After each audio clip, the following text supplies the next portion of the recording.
O Pix no Bradesco ficou ainda melhor.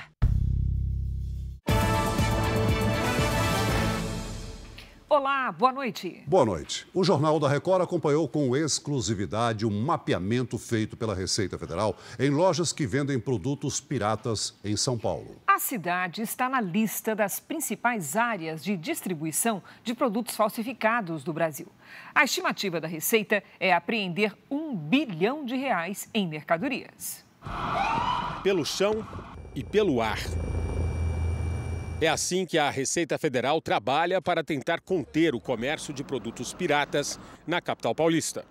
Nós vamos entrar agora nesse helicóptero da Receita Federal para acompanhar um dia da Operação Krampus, no combate ao contrabando aqui no centro de São Paulo. Os voos são diários e flagram toda a movimentação suspeita da venda e armazenamento de mercadorias falsificadas.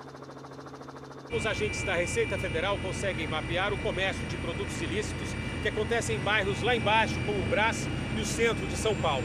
E a partir daí eles passam as informações para os fiscais que estão lá embaixo, que vão fazer a apreensão do contrabando. Facilidade que a visão que nós temos aqui do alto, né, nós estamos vendo praticamente ao mesmo tempo que está acontecendo em toda aquela região da 25 de março, do Brás até o centro da cidade ali. Então, em vez a pessoa que está em sol está limitada ao que ela está vendo ali naquela quadra, né? A gente está vendo toda a região. A gente quer manter essa preservação aí da percepção de risco de quem comercializa esse tipo de mercadoria.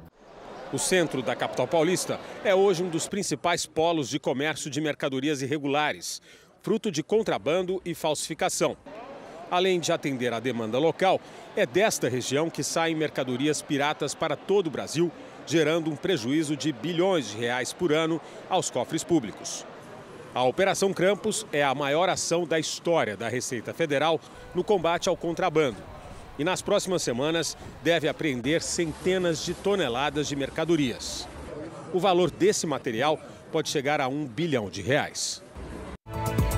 Veja agora outros destaques do dia. Presidente eleito Lula faz discurso em que critica a reforma trabalhista, teto de gastos e defende ampliação de despesas.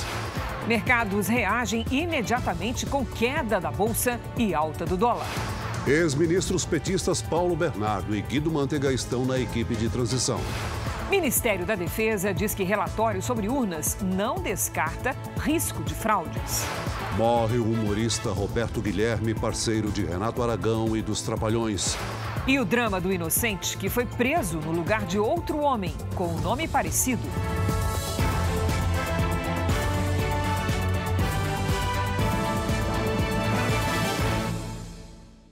Oferecimento: cartões Bradesco, muito mais benefícios.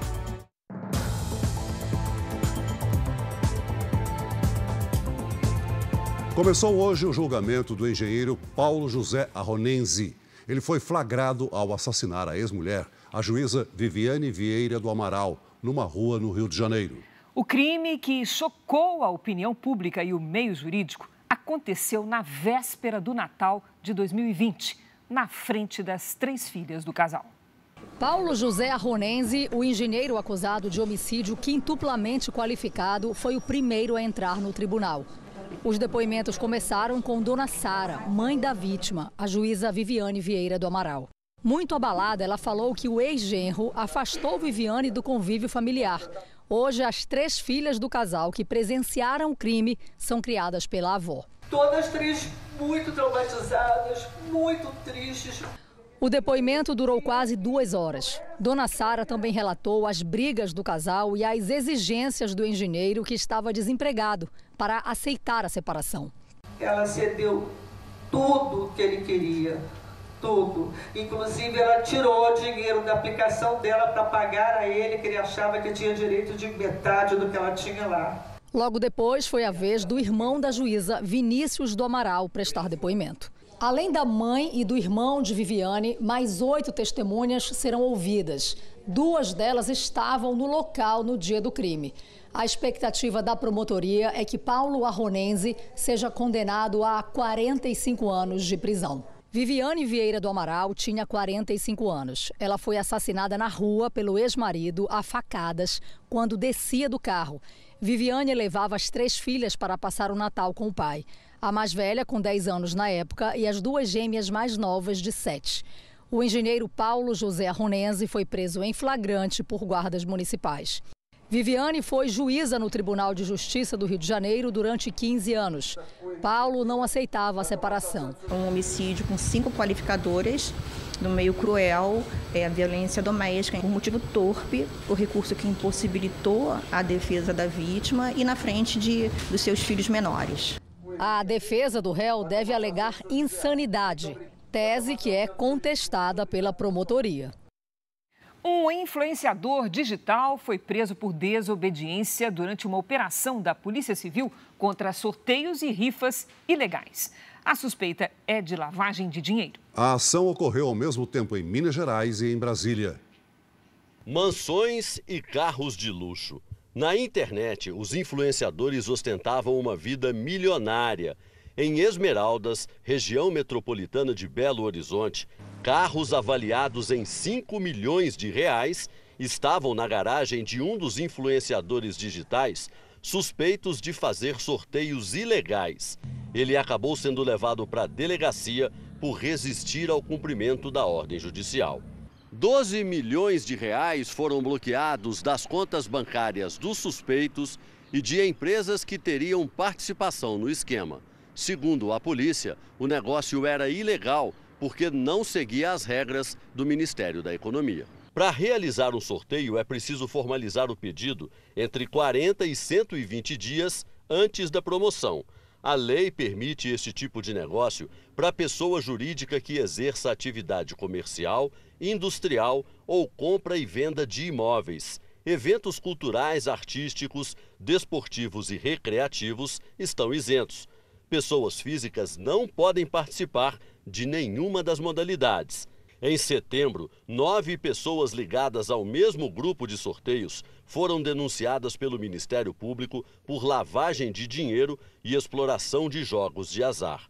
Nos últimos 2 anos, os suspeitos teriam arrecadado 20 milhões de reais com o esquema. Há necessidade do controle desses valores, da fiscalização desse dinheiro, porque caso isso não ocorra, a movimentação, enfim, a finalidade desse lucro auferido por essas pessoas pode ser qualquer uma, inclusive o financiamento de crimes mais graves, como é o caso desses indivíduos. Segundo os advogados de defesa, os sorteios eram feitos pela Loteria Federal e os investigados nunca deixaram de entregar os prêmios. O Jornal da Record procurou a defesa dos suspeitos pelos sorteios ilegais, mas até agora não obtivemos resposta. No Rio Grande do Sul, um homem foi preso após fazer gestos obscenos atrás de uma mulher numa fila de emprego. A pena para crimes de importunação sexual pode chegar a 5 anos de reclusão. Nesta câmera de segurança é possível ver quando o homem de camiseta azul se aproxima e quase encosta na mulher que está à frente na fila. A vítima não percebe, mas o rapaz toca as próprias partes íntimas. Ele só para quando um funcionário da feira de empregos chama a atenção. A mulher fica sem reação e o criminoso vai embora, mas acaba preso logo depois. O caso aconteceu em Canoas, na região metropolitana de Porto Alegre. Não é a primeira vez que o homem foi detido pelo mesmo delito. Nos episódios anteriores, que aconteceram também com esse indivíduo no ônibus, no transporte público, ele tinha o cuidado de tentar esconder-se. Ele dá uma observada geral nas passageiras e aí escolhe se sentar. Em depoimento, o rapaz de 21 anos alegou ter problemas psicológicos e disse que estava sem tomar os medicamentos. Um estudo nacional mostra que 45% das brasileiras já tiveram o corpo tocado sem consentimento em local público. 32% delas já passaram por esse tipo de situação dentro do transporte coletivo. E 4 em cada 10 mulheres já foram vítimas de importunação sexual no Brasil. A importunação sexual, ela é qualquer ato libidinoso. Transporte público, em festa, onde um homem pode acabar se tocando enquanto olha uma mulher, né, cometendo qualquer tipo de ato libidinoso, mesmo sem tocá-la. A pena para quem comete esse crime varia de 1 a 5 anos de prisão. Uma quadrilha de contrabandistas do Pará foi alvo hoje de uma operação da Polícia Federal. O grupo é suspeito de abastecer lojas de todo o Brasil. Os 51 mandados de busca, apreensão e prisão foram cumpridos em 6 estados e no Distrito Federal.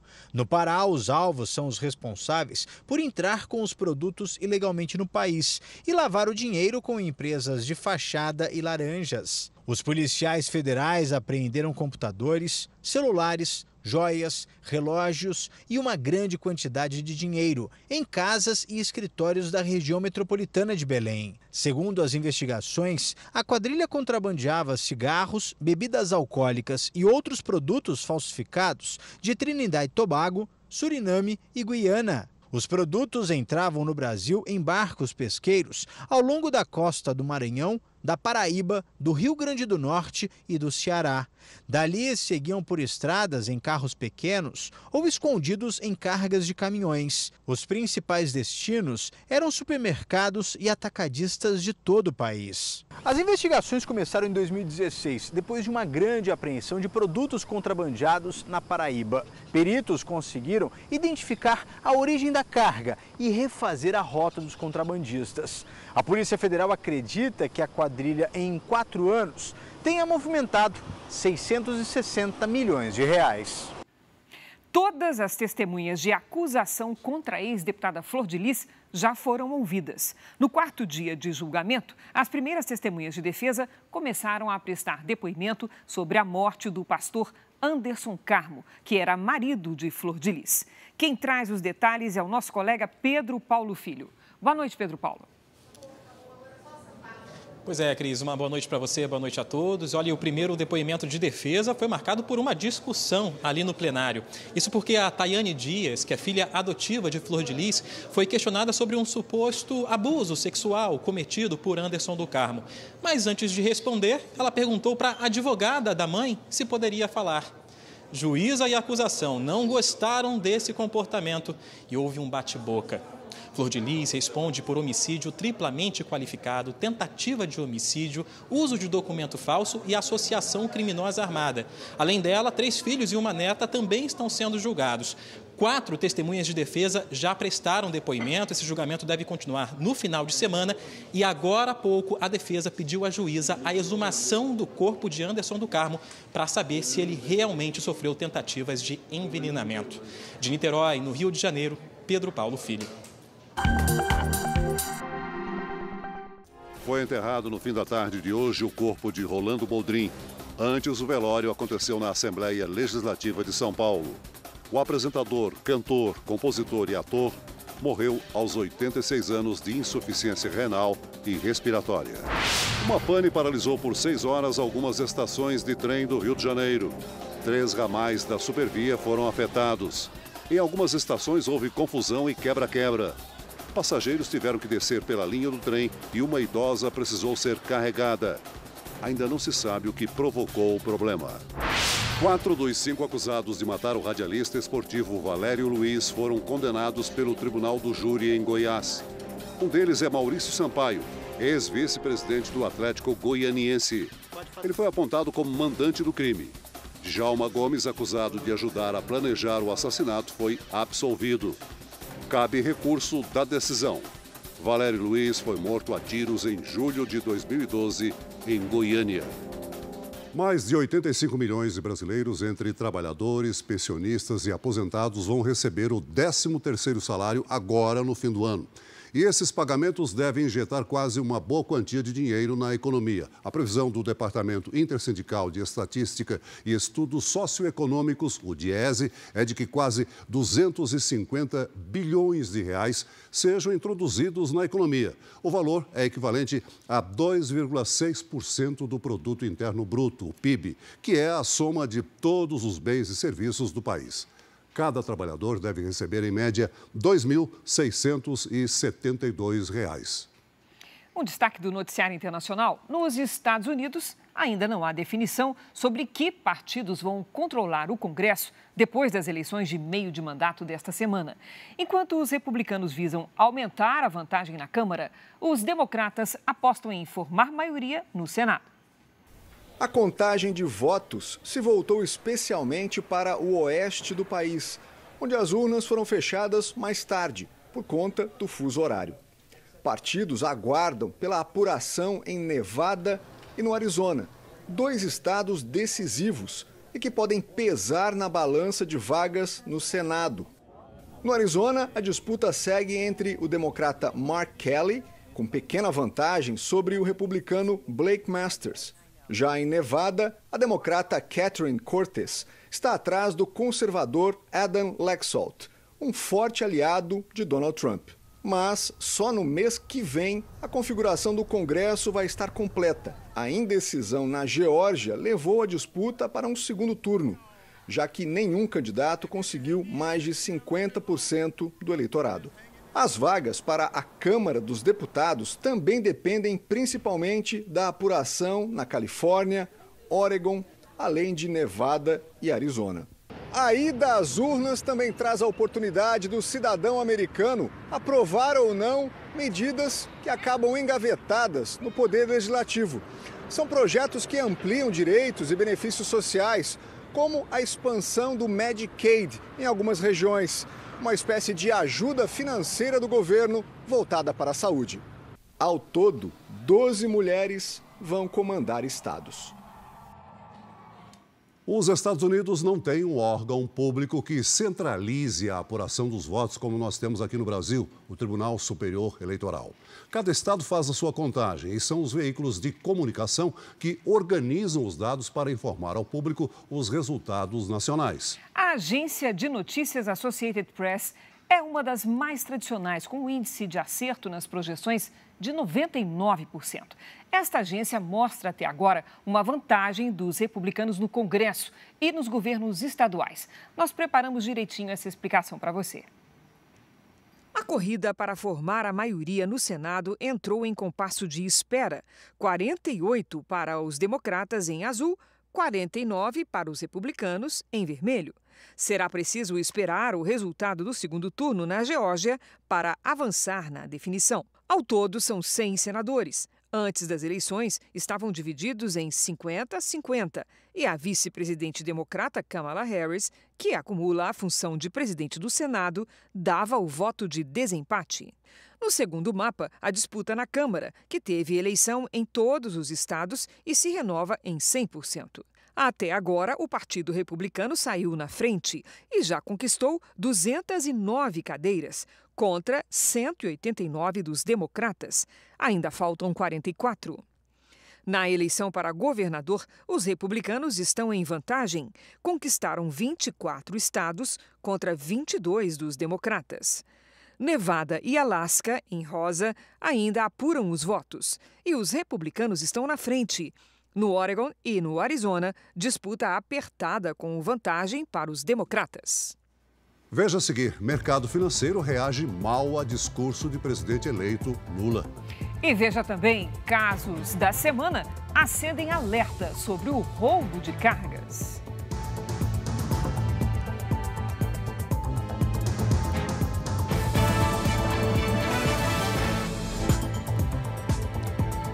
Foi aberto hoje um inquérito para investigar a conduta de Silvinei Vasques, diretor da Polícia Rodoviária Federal, durante o período das eleições. Nós vamos a Brasília com Alessandro Saturno. Boa noite, Alessandro. Oi, Celso. Boa noite para você, para a Cris e a todos que nos assistem. Essa investigação ela foi aberta pela Polícia Federal a pedido do Ministério Público Federal. A ideia é investigar se Vasques interferiu nas eleições quando a Polícia Rodoviária realizou blitz nas estradas no dia do segundo turno. O diretor da PRF também vai ser investigado sobre uma possível omissão na desobstrução das rodovias. Nós tentamos contato com a Polícia Rodoviária Federal, mas até agora nenhum retorno. Cris, Celso. Obrigada, Alessandro. O presidente eleito, Luiz Inácio Lula da Silva, visitou hoje pela primeira vez a sede do governo de transição lá em Brasília. Em discurso, ele falou sobre a fome e criticou o teto de gastos sem esclarecer qual será a política fiscal do próximo governo. Lula passou o dia no Centro Cultural Banco do Brasil, onde a equipe de transição está instalada. O presidente eleito criticou o relatório do Ministério da Defesa sobre as urnas eletrônicas, que deixou aberta a possibilidade de fraudes no sistema.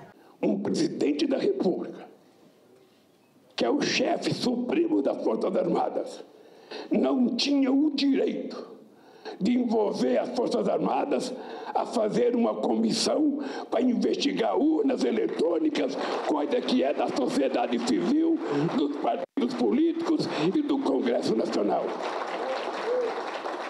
E o resultado foi humilhante. Ao falar do combate à fome, o petista se emocionou.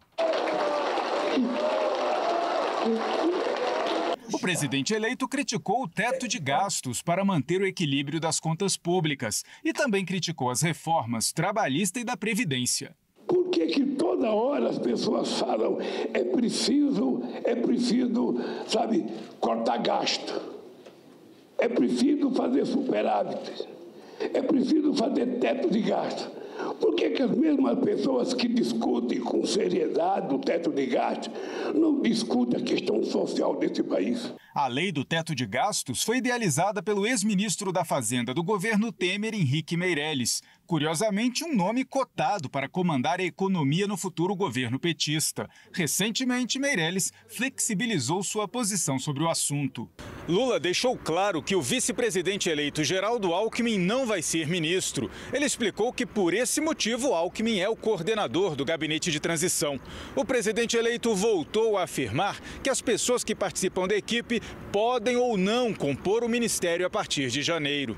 Hoje, Alckmin anunciou mais nomes dos grupos setoriais. Nas comunicações vão participar o ex-ministro petista Paulo Bernardo, o ex-deputado Jorge Bittar, César Alvarez, ex-secretário do Ministério de Comunicações, e Alessandra Orofino, especialista em economia e direitos humanos. No planejamento, orçamento e gestão vão estar o ex-ministro da Fazenda petista Guido Mantega, que foi ministro de Dilma Rousseff e é considerado um dos responsáveis pela crise na área da economia, o deputado federal Enio Verri, Esther Dueck, economista e professora da UFRJ, e Antônio Correia de Lacerda, presidente do Conselho Federal de Economia.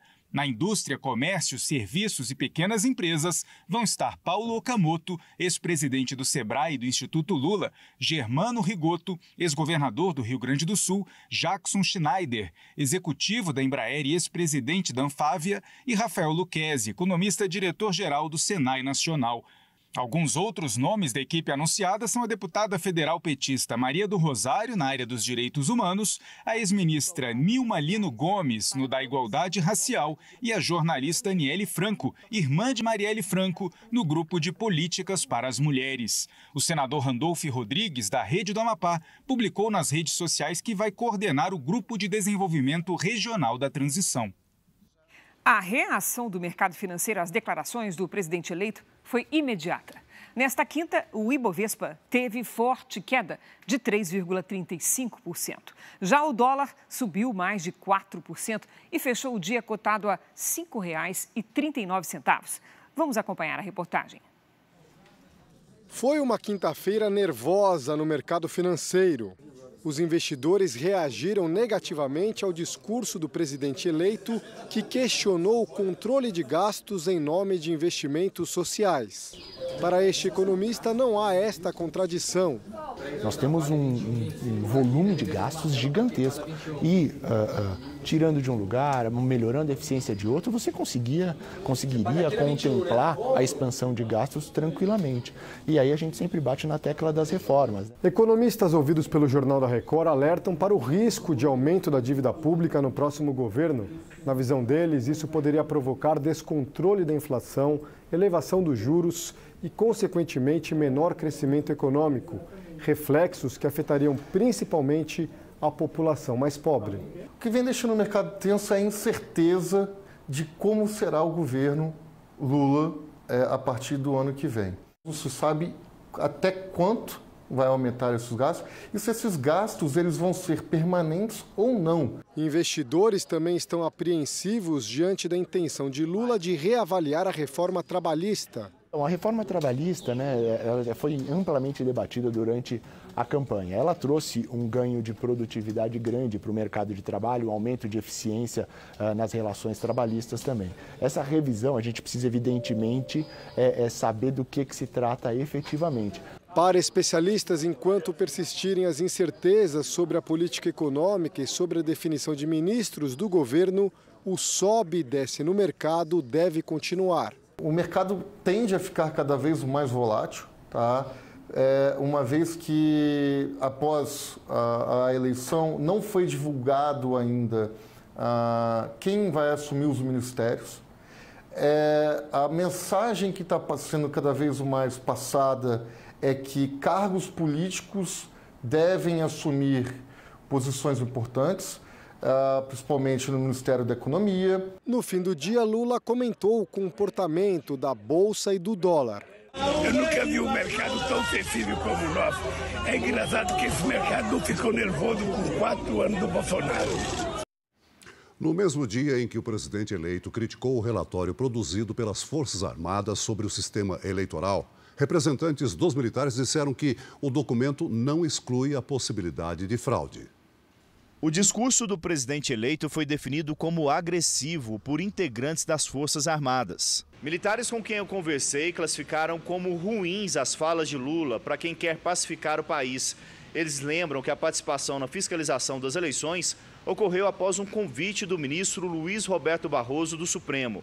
Outra crítica é a falta de definição sobre o comando do Ministério da Defesa no futuro governo. Os militares defendem um nome moderado para comandar as Forças Armadas. Pouco antes do discurso de Lula, o Ministério da Defesa havia divulgado esta nota. A pasta disse que o objetivo do relatório era afirmar que o trabalho da equipe de técnicos militares na fiscalização do sistema eletrônico de votação, embora não tenha apontado, também não excluiu a possibilidade da existência de fraude ou inconsistência nas urnas. O relatório, que era muito aguardado pelo mundo político, aponta possível risco à segurança das eleições na geração dos programas das urnas eletrônicas e diz que os testes de integridade, da forma como são feitos, não seriam suficientes para afastar a possibilidade de um código malicioso. Por outro lado, o relatório confirma que o número de votos de cada candidato era o mesmo que apareceu nos boletins de urna. O relatório não aponta fraude, o que foi ressaltado pelo Tribunal Superior Eleitoral. O TSE afirmou ontem que irá analisar as sugestões apresentadas. Hoje, o alto comando do Exército se reuniu para discutir a divulgação do documento. O presidente Jair Bolsonaro, que tem feito reuniões no Palácio da Alvorada, preferiu não responder às falas de Lula. Em São Paulo, um assalto terminou com perseguição e tiroteio em um bairro nobre. Os alunos de uma escola de inglês se deitaram no chão para se proteger dos tiros. Os criminosos roubaram uma casa na região de Moema e fizeram 4 pessoas reféns. Durante a fuga, houve perseguição e tiroteio. Um suspeito ficou ferido. A polícia ainda procura por outras 9 pessoas que teriam participado do roubo. Casos de roubo de cargas essa semana em São Paulo acendem o alerta sobre como combater o crime. Empresas de transporte têm mapeado os pontos mais perigosos, escolhido outras rotas e contratado escoltas armadas. O setor calcula que os assaltos geram um prejuízo de 2 bilhões de reais por ano. Esses 3 homens foram presos em flagrante depois de invadir uma empresa e roubar 2 caminhões em Taboão da Serra, na Grande São Paulo. Um dos veículos foi recuperado com a carga intacta. Já o outro estava vazio. A quadrilha estava armada com espingardas, pistolas e revólveres. Um dos suspeitos usava uma camisa da Polícia Civil.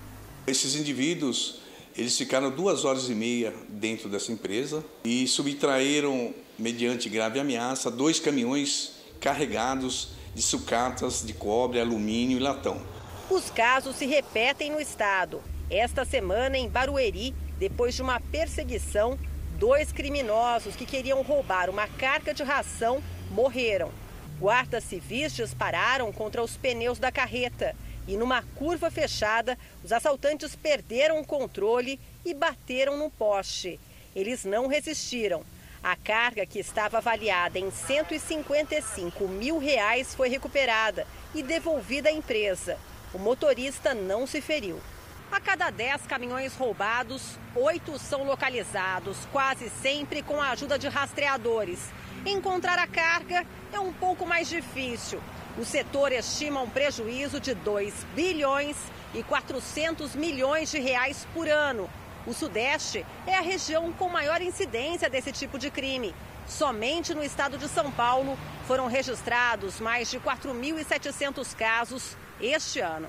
As cargas mais visadas o portfólio é de A a Z, mas principalmente o pessoal procura aqueles produtos aonde você tem fácil de você pegar e disseminar ela para que você realmente não venha a ser surpreendido. Então vai desde produtos primários a produtos manufaturados que agregam muito valor. Na tentativa de minimizar os prejuízos e também os riscos para os caminhoneiros, a transportadora onde o Marlon trabalha mapeou as áreas com maior incidência de assaltos. Além de rodovias que cortam o estado, aparecem diversos bairros da periferia da capital paulista. A empresa, que registra em média 2 roubos de carga de alimentos por mês, reforçou a segurança. E a gente está tentando inibir esse tipo de situação com escoltas armadas, para não correr mais esse tipo de roubo. No nosso dia a dia, no caso, né? Não é nem mês a mês, e sim no nosso dia a dia. Então, de segunda a sábado, a gente está correndo atrás disso para não ocorrer mais. A Polícia Civil e a Polícia Rodoviária informaram que as ações para combater os roubos de cargas foram intensificadas no estado de São Paulo. A dona de um canil clandestino em Palhoça, na Grande Florianópolis, foi presa por maus tratos. No local havia mais de 100 cães de raça. Os animais estavam aglomerados, não tinham alimentação e nem água. O canil funcionava de forma improvisada numa casa. A polícia foi chamada pelos fiscais da Diretoria de Bem-Estar Animal do município de Palhoça. Os 115 cães viviam no meio da sujeira, em espaços apertados e sem ventilação. Cachorros magros, cachorros com doença de pele, cachorro amamentando os filhotes, deitado em cima de fezes, sem água, sem nada. Os animais eram criados para a venda, mas a dona não tinha qualquer tipo de licença para esse comércio. Foram encontradas as raças Lulu da Pomerânia, Shih Tzu, Pinscher e Maltês. São filhotes que têm alta procura e os preços costumam ser altos, partem de R$ 2.500 cada. Segundo a polícia, muitos tinham ferimentos e sinais de maus tratos. Os fiscais já tinham visitado o canil outras 2 vezes. A proprietária foi orientada sobre quais procedimentos deveria adotar para regularizar a situação, mas não cumpriu as determinações e ainda aumentou o número de animais. A proprietária foi presa em flagrante e vai responder pelo crime de maus tratos aos animais, com pena de 2 a 5 anos de prisão. A gente pede que a pessoa que quer comprar um cachorro, quer comprar um animal ou qualquer outro produto, que procure as lojas credenciadas, as lojas autorizadas, quem tem licença para isso. Ele saiu da periferia de São Paulo para a Europa e agora está a caminho do Catar. Hoje nós vamos ver um pouco da história de Gabriel Jesus. O garoto pobre que teve a vida transformada pelo futebol e vai disputar a 2ª Copa do Mundo. O atacante, que faz sucesso no Arsenal da Inglaterra, viveu e sobreviveu na periferia de São Paulo. Um menino pobre, formado no futebol jogado em ladeiras e ruas esburacadas. Desde sempre, acompanhado pelos olhos atentos do tio. Brigava muito com o pessoal da rua para jogar bola, só com os moleques que jogavam com ele, Mas era um moleque tranquilo. Gabriel Jesus cresceu nesta casa humilde e foi personagem de muitas histórias. Aqui na rua tem bastante história, tem do telhado que ele quebrou, já teve até a bola, caiu nessa casa aqui, do lado aqui, na frente aqui, Aí o dono da casa ficou bravo com ele. O menino sempre chamou a atenção no Jardim Peri. Foi astro de pequenos times de várzea até despertar a atenção do Palmeiras, de onde saiu para ganhar o mundo. O orgulho desse bairro carente da zona norte de São Paulo, inspiração para crianças e para quem se diverte correndo atrás de uma bola. Gabriel Jesus não se esquece das raízes. Sempre que vem ao Brasil, ele revisita a história que escreveu aqui e os velhos amigos. Geralmente ele fica ali no ponto final, né? Então quem fica sabendo que o Gabriel está na região, desce lá, cumprimenta ele, de vez em quando ele dá um pulinho aqui também e tem uma humildade fora do normal. Generoso com as crianças, solidário com os adultos, esperança de gols da seleção, o atacante vai levar para o Catar toda a energia positiva do Jardim Peri.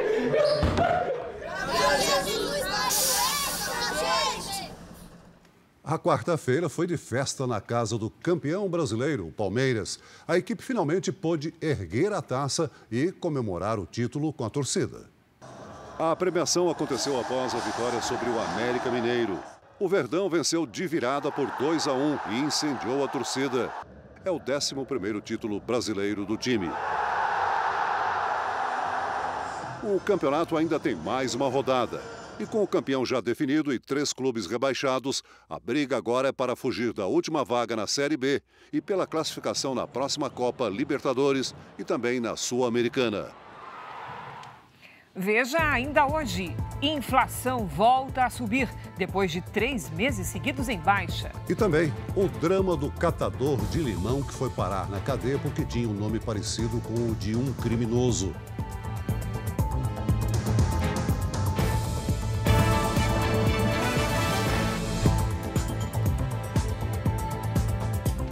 Morreu hoje de manhã, aos 84 anos, o ator e humorista Roberto Guilherme, que interpretou o famoso Sargento Pincel. O humorista morreu nesse hospital, onde estava internado para tratar um câncer. A família confirmou a morte nas redes sociais. Eduardo Guilherme Nunes da Silva nasceu em Corumbá, no Mato Grosso do Sul, mas foi com o nome de Roberto Guilherme que ele começou na TV na década de 60, no Rio de Janeiro. Bom ator, bom comediante, um cara alegre. A gente encontrava com ele e a gente ria muito, brincava muito. Ele não era meu amigo, ele não era meu colega de trabalho, ele era mais do que isso, era meu compadre, é o cara que eu escolhi para ser o padrinho do meu filho, porque eu sabia exatamente do seu caráter, da pessoa que ele era. A amizade com Renato Aragão rendeu frutos em muitos programas, entre eles Os Insociáveis, que foi exibido na Record TV com a maior parte do elenco dos Trapalhões. Vem cá, quando você crescer, seja honesto, sincero, quando você crescer, você quer ser um burro pequeno ou um burro grande? Assim, do seu tamanho tá bom. Quer ser? Do seu tamanho tá bom. Me chamou de burro por acaso? Me chamou de burro não, né? Pouca gente sabe, mas antes de ser ator, Roberto Guilherme tentou a vida no futebol. Com apenas 14 anos, foi jogador do Vasco da Gama. Mais tarde, já como paraquedista do Exército, chegou a defender a seleção brasileira militar ao lado de Pelé e ainda foi campeão sul-americano na categoria. O papel marcante de Roberto Guilherme, que encantou diferentes gerações, foi o Sargento Pincel. O militar linha dura arrancava risos de todos. Era um amigo maravilhoso. Naquele tipo que ele fazia de durão, era muito diferente, porque fora disso, era um amigo maravilhoso. E hoje, eu não sei como falar desse meu amigo, muito doce, que nós perdemos aqui. Muito bem, mas o céu vai ficar mais alegre. Um beijo. Muito obrigado. Tudo o que faço é em nome de vocês. Eu trabalho para vocês. Vamos com a previsão do tempo? Nas últimas 24 horas, já choveu quase 30% do esperado para o mês inteiro em áreas da Bahia e de Minas Gerais. Apesar da chuva, as temperaturas estão altas. Vamos conversar com a Lidiane Sayuri. Oi, Lid, boa noite. Segue o calorão, mas tem chuva também. Exatamente, Cris. Boa noite para você. Oi, Celso, muito boa noite. Boa noite a todos que nos acompanham. As imagens de satélite mostram muitas nuvens no norte e entre Mato Grosso do Sul e a região sul do país. Mais cedo, Brasília registrou um volume grande de chuva. A ventania provocou queda de árvores. Moradores recolheram pedras de granizo. Na zona rural de São Sebastião, a 30 quilômetros da capital federal, um ônibus escolar atolou. Nesta sexta-feira, a umidade que vem do norte se une à circulação de ventos entre a Argentina e o Paraguai. E juntas espalham nuvens carregadas pelo centro-sul do Brasil. Tem alerta para tempestades com ventania nas áreas vermelhas. Nas manchas amarelas, previsão de chuva forte com raios. Nas áreas claras do mapa, sol sem chuva. Sexta-feira quente em todo o país. Em Florianópolis, 26 graus. No Rio de Janeiro e em São Luís, 31. Em Goiânia, máxima de 32, com possibilidade de pancadas de chuva à tarde. Na capital paulista, o calor venceu. Calor com possibilidade de chuva à tarde nos próximos dias. Nessa sexta, 29 graus. O primeiro tempo delivery de hoje segue para o João de Londrina, no Paraná. Vamos lá. Oi, João. Olha, o sol aparece com algumas nuvens e tem previsão de pancadas de chuva típicas da primavera. Nesta sexta faz até 29 graus. No fim de semana, máximas de 31 e de 29. Agora é a vez da Mônica de Itanhaém, litoral de São Paulo. Mônica aqui na nossa tela. Mônica, se prepare para encarar tardes abafadas e com chance de pancadas de chuva. Sexta e sábado com máxima de 27 graus. No domingo, faz até 29. Previsão personalizada para qualquer cidade do Brasil e do mundo é aqui no Tempo Delivery. Mande seu pedido pelas redes sociais com a hashtag #VocênoJR. Cris, Celso. Valeu, Lidy. Até amanhã, Lidy. No leste europeu, tropas ucranianas avançam e recuperam regiões ocupadas pelos russos no sul do país. Nesta quinta-feira, forças militares da Ucrânia tomaram controle de uma região perto de Kherson, local de onde os russos anunciaram o início de uma retirada. As tropas ucranianas prometem fazer pressão e chegar à cidade para garantir a retomada do controle da área. O Jornal da Record faz uma pausa. Voltamos em 30 segundos. Depois de registrar 3 meses seguidos de inflação negativa, o índice voltou a subir no mês de outubro. Na hora de escolher as frutas, não é só a qualidade que a Marildes olha. Tem que caber no bolso. Primeiro eu pago as contas, depois eu venho fazer feira. O que deu, deu. O que não deu, fica para outra quinzena, outro mês. Os preços das frutas subiram mais de 13,5% em outubro. Também ficaram mais caros o tomate, a batata e a cebola. Mesmo com o recuo do leite, do óleo de soja, os alimentos tiveram alta de 0,72% e foram o principal motivo para a inflação voltar a subir. O alívio com queda na média dos preços durou 3 meses. O país teve deflação em julho, agosto e setembro. Em outubro, o índice subiu 0,59%. Além dos alimentos, pesaram muito também neste resultado os gastos com saúde e com transporte. As passagens aéreas aumentaram mais de 27%. Os combustíveis, em queda desde que o governo e o Congresso diminuíram o ICMS sobre os produtos, tiveram uma redução menor dessa vez. A inflação nesse ano chegou a 4,70% e o índice acumulado em 12 meses é de 6,47%. Por isso, deve fechar o ano acima da meta de inflação do governo, de no máximo 5%. Mas está abaixo do índice de outras economias importantes, como Estados Unidos, Alemanha e Reino Unido. Já tivemos complicações ano passado, que fechou bem acima do estipulado pelo Conselho Monetário Nacional como meta. Esse ano já estamos caminhando com certeza para novamente uma alta e agora, 2023, nós vamos ficar nas mãos não só da parte monetária, mas na parte das decisões governamentais. O número de pessoas com dívidas cresceu pelo 9º mês consecutivo no Brasil. Para ajudar os endividados a limparem o nome, um feirão acontece em 3 cidades do país. Em Salvador, é possível negociar com mais de 200 empresas. Seu Francisco bem que queria que todos esses números fossem de depósitos na conta dele. Mas não. É dívida, é débito, mas eu vou pagar, se Deus quiser. Este feirão é uma ótima oportunidade para todo mundo que está nesta fila tirar o nome do vermelho. Aqui é possível negociar com mais de 260 empresas. São bancos, lojas de varejo, operadoras de telefone celular. Os descontos chegam a 99%.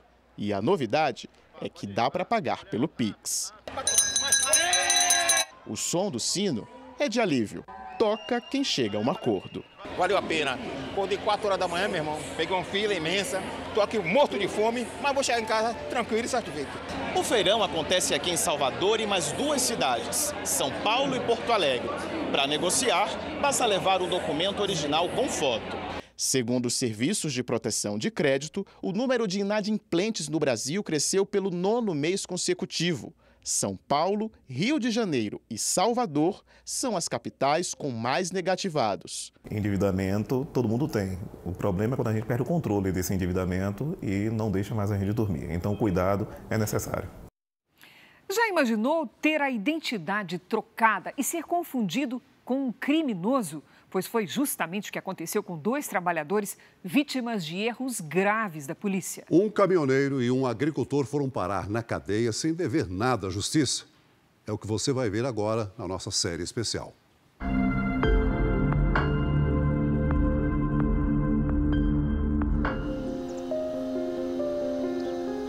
Dois homens, uma injustiça. Sem dever nada a ninguém, esses trabalhadores foram presos depois de terem os próprios nomes envolvidos em enormes confusões.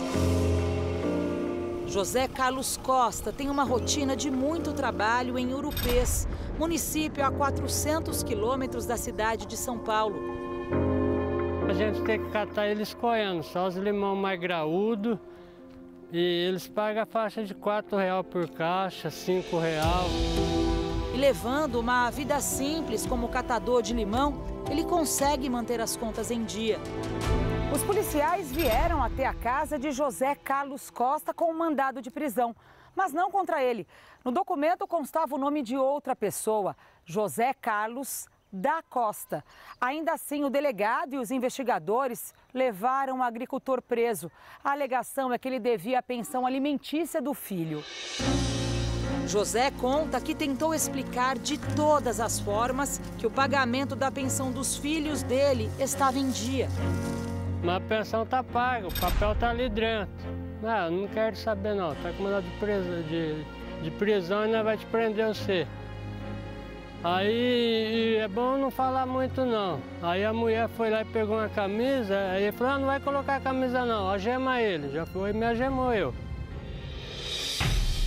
Na dúvida, vamos prender, vamos deixar preso, aí depois a gente vê o que faz.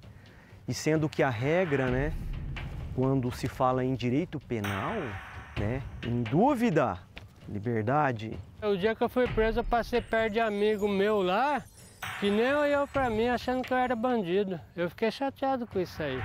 O constrangimento não acabou nem mesmo quando todos entenderam que o mandado de prisão era para outra pessoa. Aí minha filha chegou espantada lá. Ah, pai, o que está acontecendo? O pai está mentindo para nós, por quê? O pai está indo preso. O que o pai está fazendo que nós não sabemos? José foi levado para a cadeia pública de Catanduva. Passou uma noite preso, a mais longa da vida dele. Foi descoberto ali naquele percurso vários erros, porque o nome da criança não batia. E mesmo assim falando, ó, tem um erro. Quando chegou lá em Catanduva, foram ali fazer as formalidades da prisão, mesmo assim, ligaram pro delegado, aqui de Urupês, ó, doutor, tem um erro. Não, deixa preso que depois a gente vai ver o que a gente faz. Ele só foi solto quando o juiz leu o processo e percebeu o erro básico no nome da vítima. Nós tentamos falar com o delegado responsável pela prisão. Ele não foi encontrado na delegacia, nem retornou ao nosso contato. Já José Carlos lamenta toda a confusão da polícia. Ele, que trabalha no campo, não consegue esquecer as horas que passou trancado na cela. Justiça, porque 1000 vezes eu estou trabalhando aqui do que estar na cadeia. Aqui é a riqueza da gente, a liberdade, tudo. Fábio também foi preso injustamente. Só que no caso do caminhoneiro, um criminoso usou de forma intencional o nome dele. Uma sensação de incapacidade, de provar a tua inocência, a tua índole, tudo. É horrível, não tem explicação, não. Hoje, olha aqui ó, a situação minha, do jeito que eu vivo. Um conhecido de infância do caminhoneiro, ao ser preso por furtar fios de cobre, informou o nome de Fábio e dos pais dele no momento da prisão. E mesmo sem apresentar documentos, o delegado acreditou e formalizou um boletim de ocorrência de furto com os nomes falsos, inclusive anexando ao inquérito esta carteira de habilitação baixada da internet. Repare que o preso não se parece com a foto do documento. Meses depois, a justiça decretou a prisão do assaltante, mas com base num boletim de ocorrência com declarações falsas. E na hora de cumprir o mandado de prisão, a polícia foi atrás do caminhoneiro. Com todas as ferramentas que eles têm, né? Hoje eu acho que seria muito fácil, né? Antigamente, quando era papéis e tudo, mas hoje com a tecnologia que tem, né?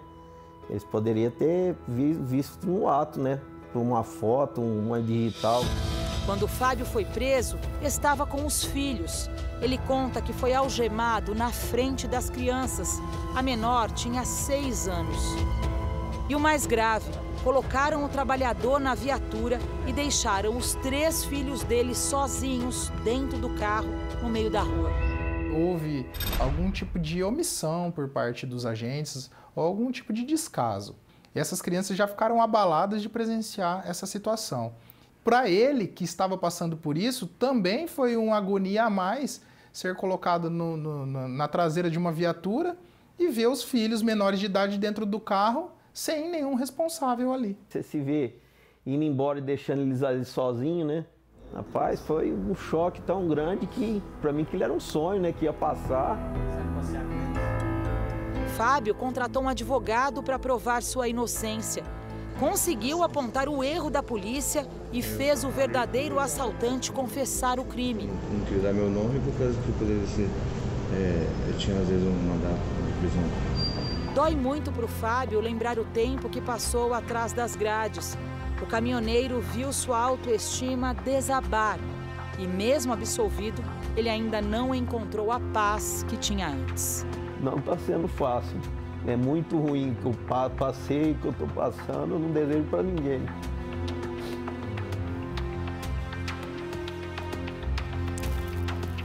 Não é fácil não, só quem passa para saber, viu? O Jornal da Record de hoje termina aqui. Esta edição na íntegra e também a nossa versão em podcast estão no Play Plus e em todas as nossas plataformas digitais. E à 00:30 tem mais Jornal da Record. Fique agora com Reis. E logo depois de Amor Sem Igual, tem eliminação dupla, ao vivo, em A Fazenda. Ótima noite para você. Boa noite.